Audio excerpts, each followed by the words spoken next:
And here we are, once again. Welcome forward everyone to the latest edition of the Working Man's Warships.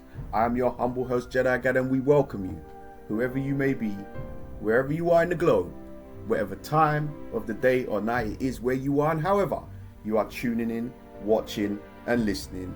Welcome all. So today, we are going to demonstrate to you how easy it is for you to do your daily missions and why there is no excuses for not getting it done. First of all, as this is my first battle of the day, the first thing you do, report to the store. Go get what they're giving you for free. FREE is our favorite word in the dictionary, and we don't turn down nothing but our collar. If you do nothing else, do that. Now, we're going to go in here to our daily mission and we're going to see what we require. The key here is 2 detected ribbons. That's it. So, what does that tell you we need to do? Of course, go and get a destroyer. You are likely to detect 2 ships in a destroyer unless you're doing something really bad. Okay? It's just a given.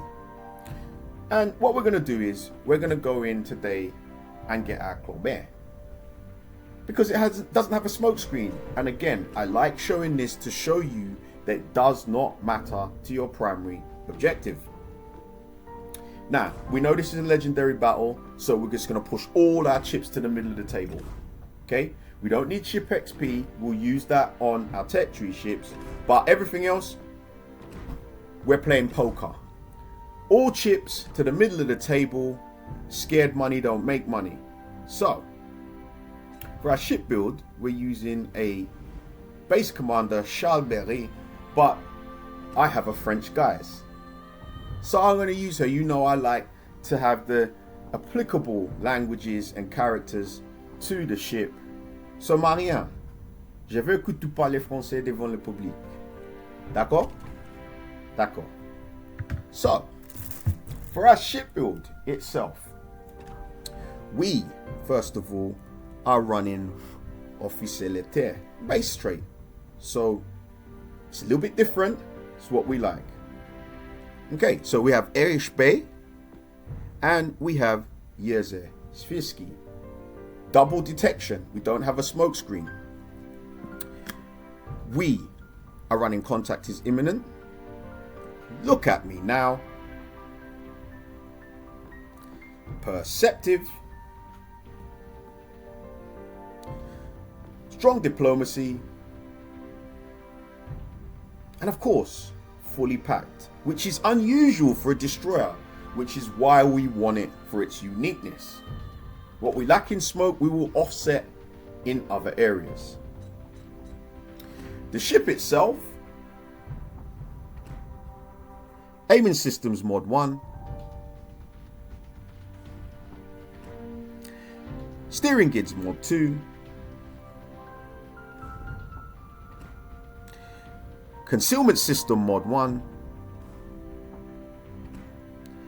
and gunfire control system mod 2. Easy for me to say.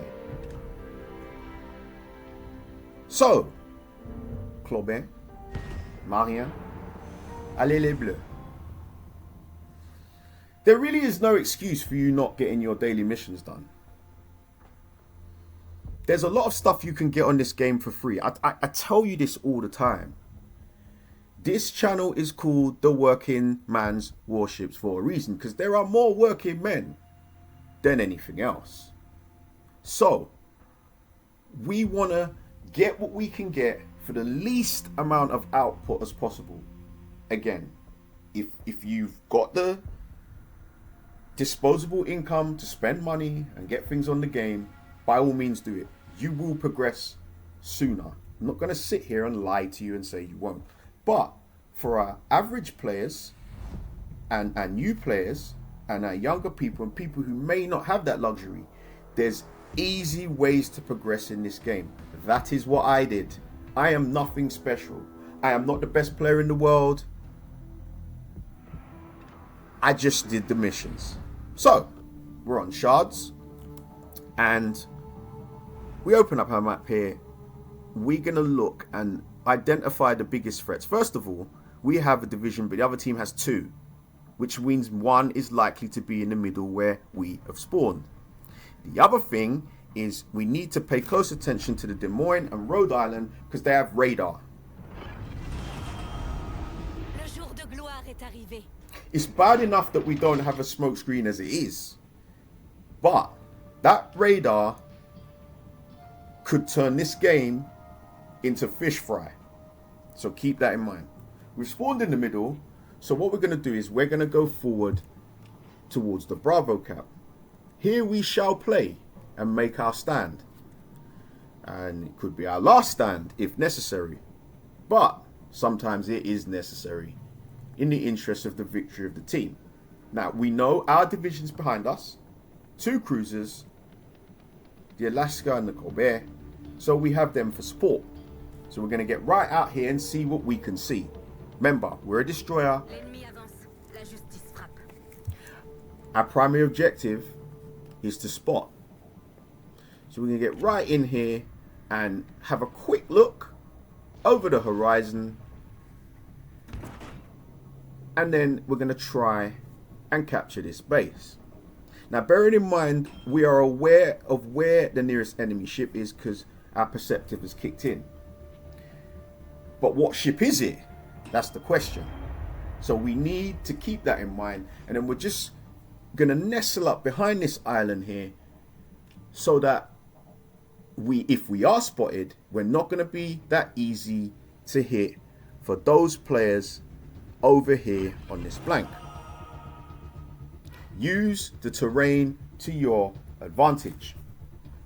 So we're moving around and we know somebody's here, but we just don't know who or what. And immediately you can now see that the base is contested. That means there's a destroyer here.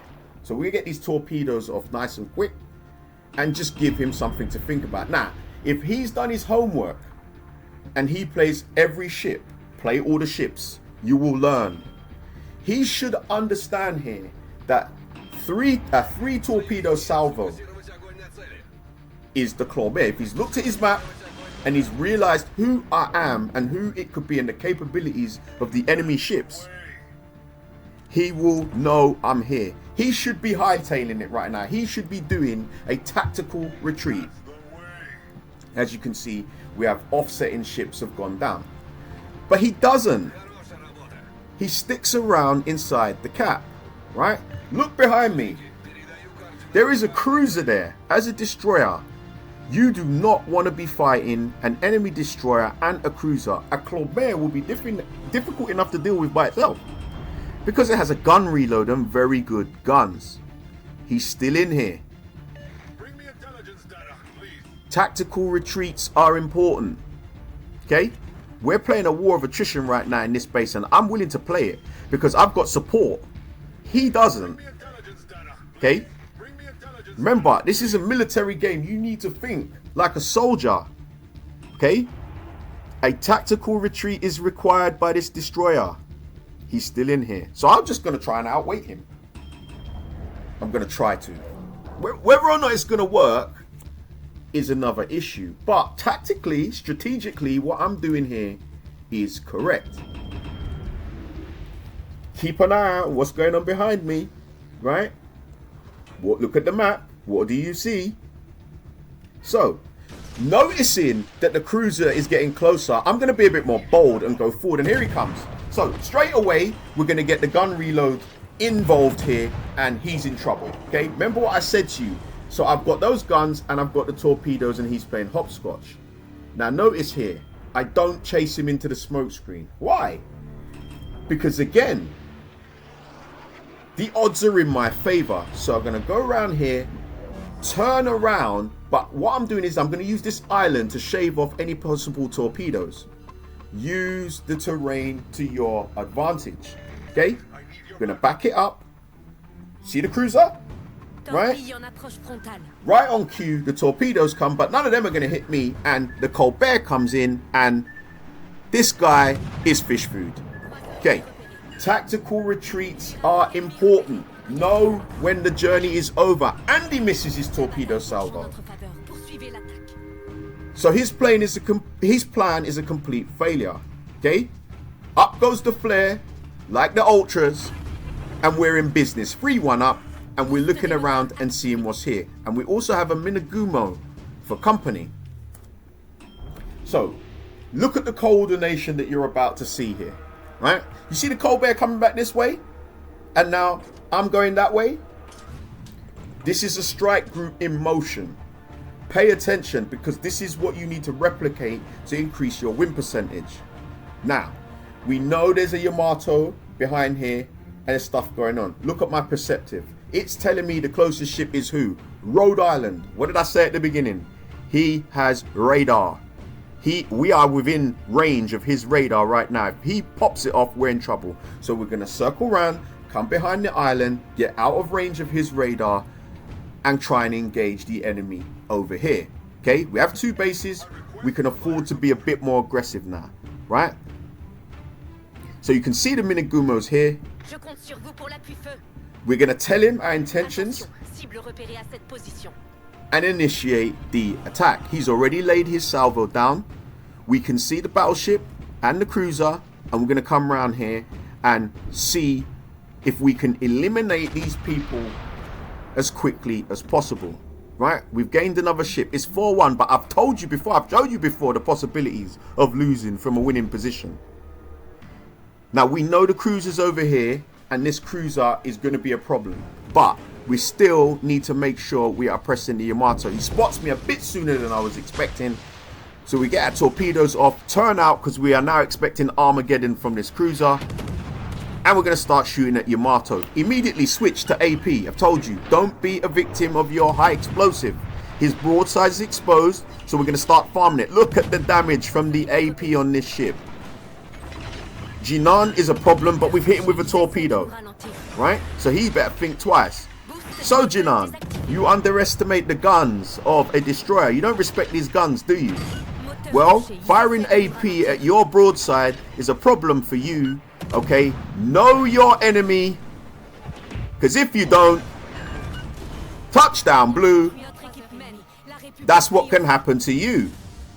Now, we don't have time for flares or any of that stuff because the enemy's on the attack. Look, we are reeling. We've got damage. We are incapacitated. Yamato is there. We are, I'm just saying, please, and we go dark. We've escaped. But he got shot off. Oh, that, you know, when they get that shot off, it's trouble. But we're alive. Just. So, we're going to turn back around. Yeah, we got our bum smacked. But that doesn't mean that the mission is over, okay? Yes, we're ahead on the score. Yes, we're ahead on the ship count. But you know by now that this can turn in a heartbeat. Finish the job. Now, you notice that he's being shot. Who's shooting at him? It's the destroyer. And you're thinking, what is he doing? Why is he shooting at the Yamato? Well, there's a very good reason why he's shooting at the Yamato, which is going to become apparent and evident to you shortly. Now, you see, I'm in torpedo mode. The reason for that is it offers me reconnaissance, even when I know I'm not going to shoot them. Why? Because if you look when you're in torpedo mode, can you see the kilometers? Can you see how it adjusts? How it changes? The distance changes. That is reconnaissance. It's telling me whether the Yamato is coming towards me or going away from me. It allows me to alter the positioning of my ship accordingly and plan my next move. The other thing that's happening here as well is he is playing hopscotch because Minagumo is shooting torpedoes at him. That's a problem for him, right? He knows I'm here too. So he has to come up with an answer, and whatever answer he comes up with is likely to be the wrong answer. The reason he is getting shot at by a destroyer, you're thinking, oh, this little destroyer shooting, because he can see him in his smoke. Because I am sitting here spotting for him. What do I always tell you? Spotting is key. You are the quarterback. We can't win with bad quarterback play. That's why he can shoot at him, tying up the one remaining threat. Because that Yamato could easily obliterate our cruisers and be a real problem. But by just simply hovering around and spotting him, I've given the Minagumo his eyes and ears, and he can now farm away on the Yamato and tie him all up. He can't do anything else. He is of no effect on the battle anywhere else. He's tap dancing because he knows I'm here, and he's got the other destroyer there. And just look at the score. More fire incoming over our shoulder. We can now open up on him as well. And what more can you say? One of the most powerful ships in the game is null and void simply because of the coordination of our team. There's nothing he can do. Down he goes. Up goes the flare like the ultras. And we are home and dry. Everyone's happy. Job done. Now, for some reason, Schlieffen's not happy. Schlieffen. Shh. Nous sommes en train de gagner. D'accord? Be happy when you win. Sometimes you're not going to come top, or you're not going to get as many destroyers as you want, or whatever. The team should come first. I always tell you, I would rather come last on a winning team than first on a losing team. It's the principle, yeah? I'm here to win. I don't care about the currency and whether I came top or got the most this or the... Well, I do care, but I don't care as much as winning. What is the point of getting 50 points, 15 rebounds, 10 assists, and 4 blocks if we lose? Nah, I want to win. I'd rather be the role player coming off the bench and win. Because I've achieved something for the greater good. And speaking of the greater good, that is how easy it is to do your daily missions. One battle, one, and my daily mission's done. Do the same, and you will earn all the rewards. Second place, and if you like what we're doing here, like, subscribe, share, and we hope to see you next time on the Working Man's Warships. Bye-bye.